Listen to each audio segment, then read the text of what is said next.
Hello everyone, welcome to Sakshi's Vidya Sadhana. इस video lecture में हम पढ़ रहे हैं class 7 history chapter 2 new kings and kingdoms.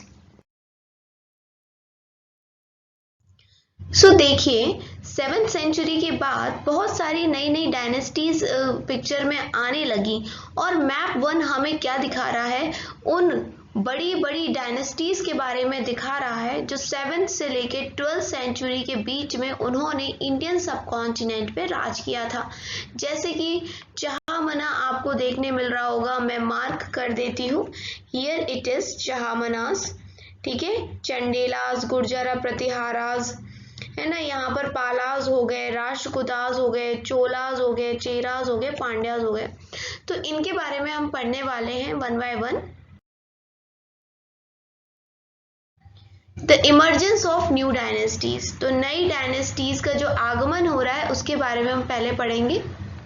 7th centuries की जो हम बात कर रहे हैं, तो 7th सेंचुरीज के अंदर क्या था कि बड़े बड़े जमींदार थे, या फिर आप बोल सकते हो कि वॉरियर चीफ्स थे, यानी कि जो जंग में लड़ते थे वो योद्धा लोग थे, उनका कमांडर टाइप के लोग हुआ करते थे। और ये इंडियन सब कॉन्टिनेंट के डिफरेंट डिफरेंट इलाकों में रहते थे। और जो भी राजा होता था वो इनको मानता था। क्यों मानता था? क्योंकि इनके पास भाई पावर होती थी, इसलिए राजा इनको एक्नॉलेज करता था। इन लोगों को बोला जाता था समानताज, ठीक है। और ऐसा बोला जाता था कि ये जो समानताज होते थे अपने राजा के लिए गिफ्ट्स लेके आते थे, उनके कोर्ट में रहते थे और राजा को मिलिट्री सपोर्ट देते थे जब भी राजा को जरूरत पड़ती थी। कौन देते थे? बड़े जमींदार या फिर वॉरियर चीफ। ठीक, यहाँ तक आपको बात समझ में आ गई। अब इस तरीके से क्या हो गया, एक पोजीशन है अच्छी सी, क्योंकि किंग भी इनके वजूद को समझ रहा है, मान रहा है कि ये कितने इंपॉर्टेंट है। कौन? समानताज। समानताज कौन? लैंडलॉर्ड्स और वॉरियर चीफ्स। तो जो समानताज हैं धीरे धीरे कैसे हो गए? ताकतवर हो गए पैसे से भी। एंड उन्होंने अपने आप को समानता से महासमानता डिक्लेयर कर दिया। और एक और शब्द अपने लिए बोला, महामंडलेश्वर।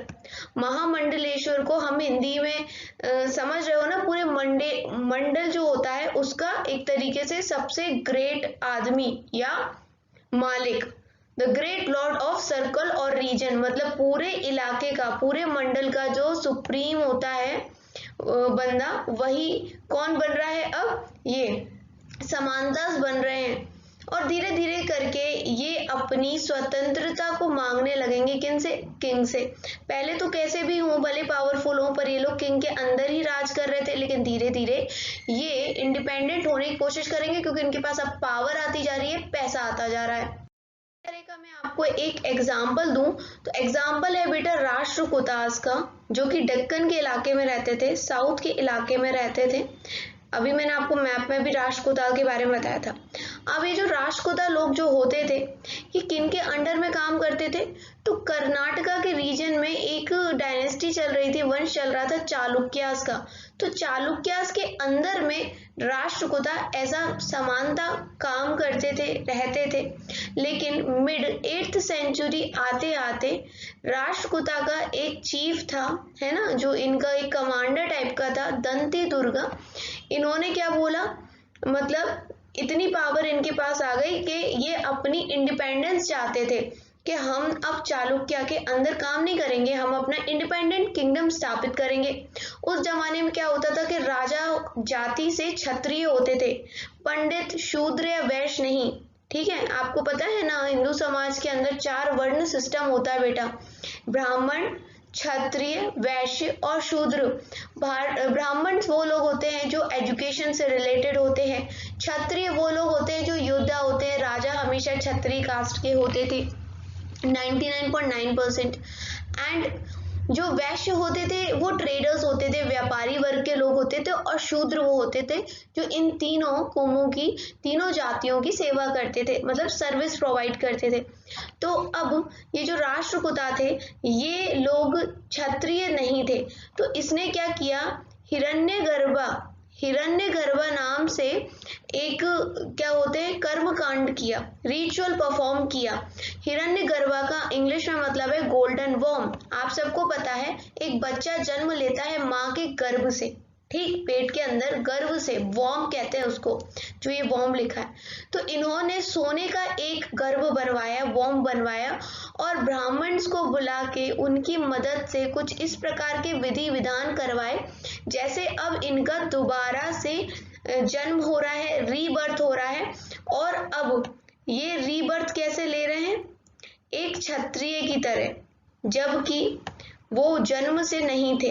अब ये क्षत्रिय की तरह जन्म लेंगे तो अब ये अपना किंगडम खुद से अलग बसा लेंगे राष्ट्रकूटा का।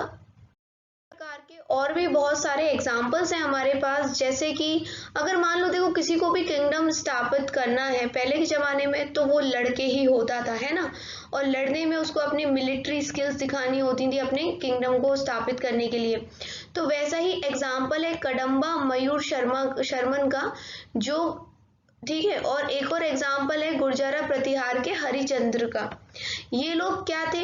वैसे बाय बर्थ ये लोग ब्राह्मण्स थे, लेकिन इन्होंने अपनी एजुकेशन देने का, जो पहले से प्रथा चली आ रही है कि ब्राह्मण गुरुकुल में जाके क्या पढ़ाते हैं या फिर रिचुअल्स करवाते हैं, यज्ञ वगैरह करवाते हैं, वो इनका अपना ट्रेडिशनल प्रोफेशन त्याग करके इन्होंने हथियार उठा लिए और अपना एक नया किंगडम स्थापित कर दिया कर्नाटका और राजस्थान में। ठीक है, कर्नाटका में किसने किया था? कदम्ब मयूर शर्मन ने, और हरिचंद्र ने कर दिया था राजस्थान के अंदर। देखो ये नई नई किंगडम्स बनते जा रहे हैं, तो इन किंगडम्स के अंदर एडमिनिस्ट्रेशन भी करना होगा। तो अब हम देखते हैं एडमिनिस्ट्रेशन इन द किंगडम्स, किस प्रकार से अब एडमिनिस्ट्रेशन होगा। तो ये जो नए नए राजा आ रहे थे, तो इन्होंने बहुत खतरनाक खतरनाक बेटा टाइटल ले लिए। ये अपने आप को क्या बोलने लगे? सिर्फ राजा नहीं कहलवाते थे, सिर्फ राजा या महाराज नहीं कहलवाते थे, क्या बुलवाते थे अपने आप को? महाराजा अधिराज। महाराजा अधिराज का मतलब है राजाओं का भी राजा। और तो और कुछ लोग क्या कहलवाते थे अपने आप को? त्रिभुवन चक्रवर्तन, यानी कि तीनों लोकों का स्वामी। तीनों लोग आप समझते होंगे, अगर आपने भगवान से रिलेटेड सीरियल्स देखे तो आप समझते होंगे, तीन लोग, ठीक है, आकाश, पृथ्वी, पाताल, मतलब तीनों लोगों के स्वामी बन गए हैं।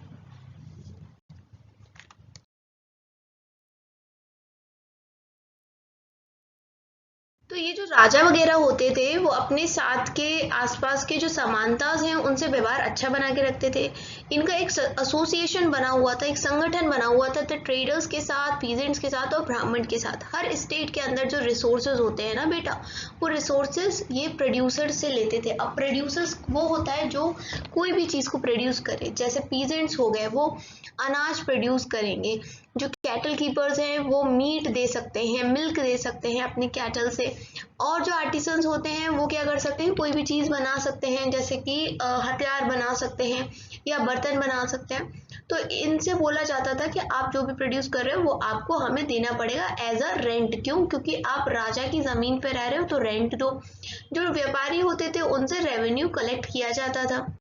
अब हमें इंस्क्रिप्शन देखने मिलता है चोला डायनेस्टी का तमिलनाडु में। उसमें बताया गया है कि कम से कम 400 लगभग अलग अलग प्रकार के टैक्सेस लिए जाते थे। इंस्क्रिप्शन आप लोग जानते होंगे, क्लास 6 में आपने पढ़ रखा है कि जो पहले पिलर्स पे या फिर पत्थरों पे लिखवा दिया करते थे उसको इंस्क्रिप्शन कहते हैं।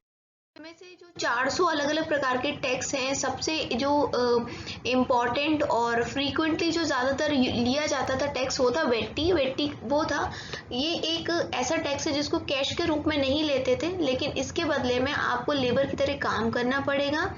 कदमई, और कदमई लैंड रेवेन्यू को ही अपन कदमई भी कहते थे। ऐसे भी कुछ टैक्सेस होते थे, जैसे on thatching the house, the use of ladder और क्लाइम पाम ट्रीज। अगर आप पाम ट्री पे चढ़ रहे हो तो आपको टैक्सेस देने पड़ेंगे, है ना, तो सेस लगता था। अगर आप सक्सेशन कर रहे हो, अपनी फैमिली की प्रॉपर्टी को अगर बढ़ा रहे हो तो भी आपको देना पड़ेगा। क्या इस प्रकार के टैक्स आज भी यूज होते हैं क्या? आपको इस चीज को कमेंट में बताना है। कोई डाउट है तो आप वो भी कमेंट में पूछिए, मैं आपको रिप्लाई कर दूंगी। तो ये जो रिसोर्सेज थे जो हम पीजेंट से, ट्रेडर्स से और ब्राह्मण से ले रहे थे, ये किस किस काम में आते थे? ये टैक्सेस वगैरह जो ले रहे थे वो किस काम में आते थे? तो किंग के इस्टेब्लिशमेंट में, है ना, किंग को बहुत सारा ज़रूरत तो रहता ही है पैसे का, तो उस सब की ज़रूरत पूर्ति करने के लिए ये सारा रिसोर्सेज काम आते थे। एज वेल एज किंग क्या करते थे? किले बनवाते थे, मंदिर बनवाते थे, तो उसमें भी पैसा खर्च होता था। और तो और लड़ाइयाँ होती थी तो वहाँ आर्मी को पैसा देना रहता था, उनको अच्छा खिलाना पिलाना पड़ता था। तो इस सब चीज़ों में भी रिसोर्सेज का, टैक्सेस का, लैंड रेवेन्यू से जो भी पैसा आ रहा है उसका यूज़ होता था। अब ये जो पैसा या टैक्स कलेक्शन का काम है ये कौन करता था? तो ज़्यादातर जो कलेक्शन का काम करता था वो इन्फ्लुएंशियल फैमिलीज के लोग करते थे, मतलब जो थोड़े से मतलब जिनका दबाव है, जिनसे थोड़ी जनता डरती हो, जिनकी बात सुनती हो, उनको काम पे रखते थे टैक्स कलेक्शन का। और ये जो पोजीशन होती थी वो पीढ़ी दर पीढ़ी चलती थी, जैसे जिसके पिताजी लेते हैं, पिताजी के बाद उनका पुत्र टैक्स कलेक्शन का काम करेगा। It was true about the army as well. In many cases close relatives of the king had this position. काफी सारे केसेस में देखा गया है कि किंग के जो करीबी रिश्तेदार होते थे वो टैक्स कलेक्शन का काम करते थे। अब देखो यहाँ पर वर्ड आया है प्रशस्तीज एंड लैंड ग्रांट्स। तो ये प्रशस्ति क्या होता है? प्रशस्ति contain detail that may not be literally true. प्रशस्ति के अंदर ऐसी डिटेल भी हो सकती हैं जो जरूरी नहीं है कि वो सच्ची होंगी, झूठ भी हो सकती हैं। But they tell us how rulers wanted to depict themselves as valiant, victorious warrior. But प्रशस्ति से हमें एक चीज़ पता पड़ जाती है कि जो रूलर्स थे वो ये चाहते थे, खुद को ऐसा दिखाना चाहते थे कि वो कितने ज़्यादा वीर हैं, बड़े योद्धा हैं, बहादुर हैं। प्रशस्ति इसको कौन बनाता था, कौन कंपोज करता था? तो पढ़े लिखे जो ब्राह्मण्स होते थे वो इस काम को करते थे। जो एडमिनिस्ट्रेशन में भागीदारी देते थे, राजा के दरबार में बैठते थे, वो ब्राह्मण्स कॉम्पोजिशन का काम करते थे प्रशस्ति का। अचीवमेंट्स क्या थे नागभट्ट के, अब हम देखते हैं। तो नागभट्ट एक रूलर थे। तो many rulers describe their achievements in प्रशस्ति। प्रशस्ति के बारे में बेटा आपने क्लास 6 में भी पढ़ा है, जब हमने गुप्ता डायनेस्टी, गुप्ता वंश के राजा समुद्रगुप्त के बारे में पढ़ा था। तो मैंने आपको प्रशस्ति बताया था। प्रशस्ति में ज़्यादातर तारीफ की जाती है राजा की। एक प्रशस्ति है जो संस्कृत में लिखी गई है और ये हमें ग्वालियर में पाई गई थी, है ना। ग्वालियर की इस प्रशस्ति में, ग्वालियर कहाँ है? मध्य प्रदेश में। तो ग्वालियर की इस प्रशस्ति के अंदर बताया गया है अबाउट नागभट्ट, जो कि एक प्रतिहार किंग थे। प्रतिहार जो वंश था उसके राजा थे नागभट्ट, और उनके बारे में बताया है। The king of Andhra Saindhava, ठीक है, Sindh, Vidarbha part of Maharashtra and Kalinga part of Orissa fell before him and he was a prince. तो इस प्रशस्ति के अंदर कुछ और जो राज्य हैं किंगडम से उनके बारे में बताया है कि जब वो राजकुमार थे तो ये सारे जो भी डायनेस्टीज थी, जैसे कलिंग था जो आज के ज़माने उड़ीसा है, ये सब गिर गए थे इनके सामने। विदर्भ कहाँ है? महाराष्ट्र का हिस्सा है। और उन्होंने लड़ाइयाँ जीती थी। ही वन विक्ट्री ओवर चक्रयुद्ध, जो राजा थे कहाँ के? कन्नौज के, इनसे लड़ाई में ये जीत गए थे। एंड वंगा, कौन थे? किंग ऑफ बंगा, जो बंगाल का हिस्सा है, वहाँ के भी राजा को हराया था। किसने? नागभट्ट ने। अमरता, अमरता कहाँ पर है? हिस्सा है गुजरात का, वहाँ के राजा को भी हराया था। मालवा, ये मध्य प्रदेश का रीजन है, तो यहाँ के राजा को भी हराया था। किराता, ये वो उन लोगों को कहा जाता है जो जंगलों में रहते हैं। तुरुक्षा, ये तुर्क लोगों को कहा जा रहा है। वत्स, मत्स्य, ये दोनों ही किंगडम नॉर्थ इंडिया के हैं। तो इन सबको हराया था नागभट्ट में, नागभट्ट ने। ऐसा प्रशस्ति के अंदर लिखा हुआ है। प्रशस्ति के अंदर तारीफ ही लिखी जाती है राजाओं की। और क्यों कहा गया है कि प्रशस्ति हमेशा सच नहीं हो, सच हो या ना हो ये कोई गारंटी नहीं है। बिकॉज प्रशस्ति को लिखने वाले कौन होते थे? प्रशस्ति को लिखने वाले वही ब्राह्मण्स होते थे जो राजा के दरबार में रहते थे, और अगर राजा को खुश करना है तो फिर उसकी तारीफ तो लिखनी ही होगी। King often rewarded Brahmins by grants of land. These were recorded on copper plates, which were given to those who received the land. अब आप राजा की इतनी तारीफ करोगे तो राजा आपसे खुश हो जाएगा ब्राह्मण से, और फिर ब्राह्मण्स को बदले में ज़मीन दे देगा। अब जमीन दी है तो इसका कोई सबूत तो होना चाहिए। तो ये जो आपको फिगर में दिखाई दे रही है कॉपर से बनी हुई प्लेट्स है, देखो कुछ लिखा हुआ भी है। तो इन प्लेट्स पे लिखा जाता था कि आपको कौन सी प्लेट दी है, कौन सी प्लेट नहीं दी है, इस प्रकार से, मतलब कौन सी ज़मीन दी है, ये सारी चीज़ें इन कॉपर प्लेट्स पे लिखी जाती थी। was given with the land, जमीन के साथ क्या दिया जाता था। यहाँ पर एक पार्ट है तमिल सेक्शन का जो एक लैंड ग्रांट है, किसके द्वारा किया जा रहा है, तो वो चोलास के द्वारा दिया जा रहा है। क्या लिखा है इसमें, we have demarcated the boundaries of the land by making earthen embankments as well as by planting thorny bushes. बोला जा रहा है कि हमने आपकी जमीन की बाउंड्रीज बनाई है, उसके चारों तरफ हमने एम्बैंकमेंट्स बना दिए हैं, या बोले तो हमने थॉर्नी बुशेस लगा दिए, झाड़ियां, सो दैट आपको पता रहेगा कि आपकी बाउंड्री, आपकी सीमा कहाँ तक है। This is what the land contains. Land के अंदर फल वाले ट्रीज हो सकते हैं, पानी हो सकता है, लैंड के अंदर गार्डन हो सकता है, बगीचा हो सकता है ना, ट्रीज हो सकते हैं, ओपन स्पेस हो सकता है, या फिर आप कह सकते हो पैस्चर लैंड भी हो सकता है। पैस्चर लैंड क्या, जहां पर भेड़ बकरियां, गाय भैंस चर सके। विलेज हो सकता है, जमीन के ग्रांड में विलेज भी हो सकता है। लैंड हिल, लैंड आंट हिल समझते हो आप, आंट हिल आपने देखा हो, ऊंचे ऊंचे मिट्टी के टीले होते हैं जिसमें चींटियां रहती हैं, तो इस प्रकार का कुछ भी प्लेटफॉर्म हो सकता है। झील आपको दे सकते हैं, वो नहर आपको दे सकते हैं, रिवर्स दे सकते हैं, तो मतलब आपको वो कुछ भी दे सकते हैं, गोदाम दे सकते हैं, या छोटा तालाब दे सकते हैं, या जहां मधुमक्खियां रहती हैं, बी हाइव्स, या गहरी झीलें, कुछ भी है वो आपको दे सकते हैं। He who receives the land can collect taxes from it, और जिस लैंड को दिया जा रहा है उस लैंड से आने वाले टैक्स का मालिक भी आप ही होते हो, आप उस टैक्स को रख सकते हो। ठीक है, जुडिशियल ऑफिसर्स के द्वारा लगाए गए फाइन या फिर कोई भी टैक्स जो बीटल लीव्स पे पहले लगाया जाता था, पान के पत्ते पे लगाया जाता था, या फिर वुवन क्लॉथ पे लगाया जाता था, गाड़ी पे लगाया जाता था, उस सारे टैक्सेस को रखने का अधिकार लैंड के मालिक को होता है। वो क्या बना सकता है, बड़े कमरे बना सकता है, एंड वहां पर एक के ऊपर एक कमरे बना सकता है, समझ रहे हो कैसे, 2 मंजिला घर बना सकता है, जो वो चाहता है वो कर सकता है, कुएं खुदवा सकता है। ठीक, he can plant trees and thorny bushes, वो अपनी जमीन में जैसे चाहे वैसे ट्रीज लगा सकता है, थॉर्नी यानी कि कांट वाली झाड़ियां लगा सकता है। If necessary he can get canals constructed for irrigation, और अगर जरूरी हो तो वो नहरों का निर्माण भी करा सकता है ताकि सिंचाई हो सके और वो एग्रीकल्चर भी कर सके। ठीक है, बस उनको ध्यान रखना होगा कि पानी बिल्कुल भी वेस्ट नहीं होना चाहिए। ठीक है, और वहां पर एम्बांकमेंट्स होने चाहिए। तो इस प्रकार की चीजें हैं, जो भी जमीन का मालिक है वो इन सारी चीजों को फॉलो करे और वो कर सकता है। Unusual for the 12th century was a long Sanskrit poem containing the history of kings who ruled over Kashmir.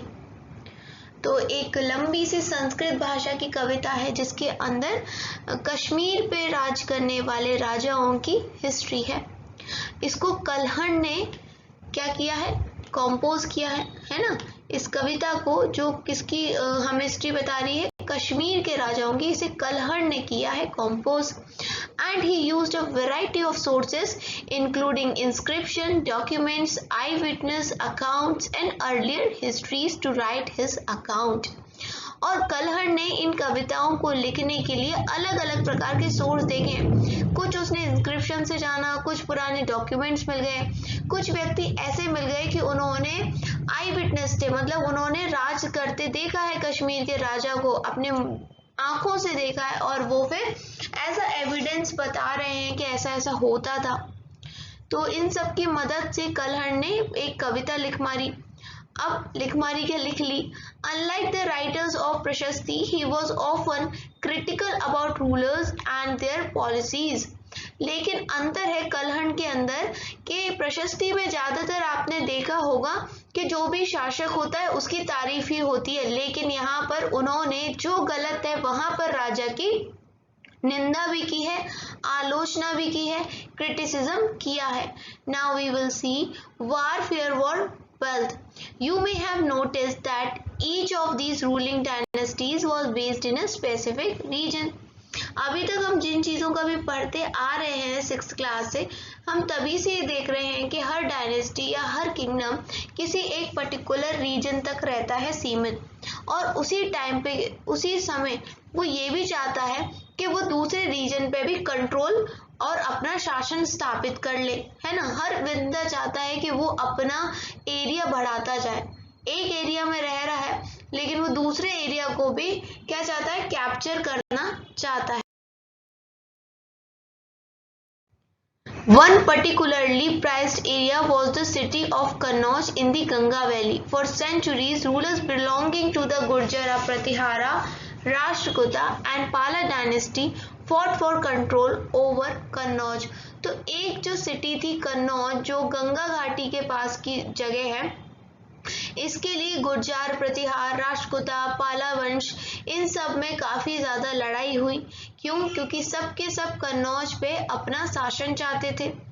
क्योंकि यहाँ पर 3 पार्टीज थी, तो जो कॉन्फ्लिक्ट होता था ट्री पार्टेड स्ट्रगल कहते थे, बिकॉज यहाँ पर 3 पार्टीज थी।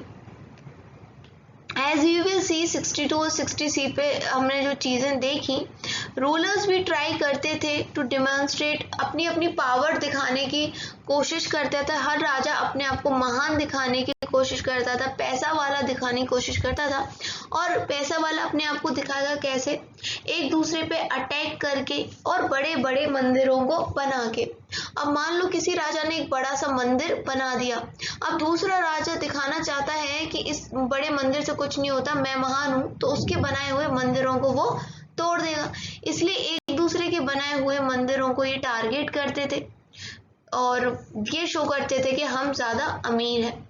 ठीक है। So one of the best known of such ruler is Sultan Mahmud Ghazni, जो अफगानिस्तान से आया था। ये सुल्तान महमूद गजनी, इसने कब रूल किया? 1997 से लेके 1030 तक। एंड इसने अपना कंट्रोल सेंट्रल एशिया, ईरान और नॉर्थ वेस्टर्न पार्ट है जो सब कॉन्टिनेंट का, वहां तक फैलाया।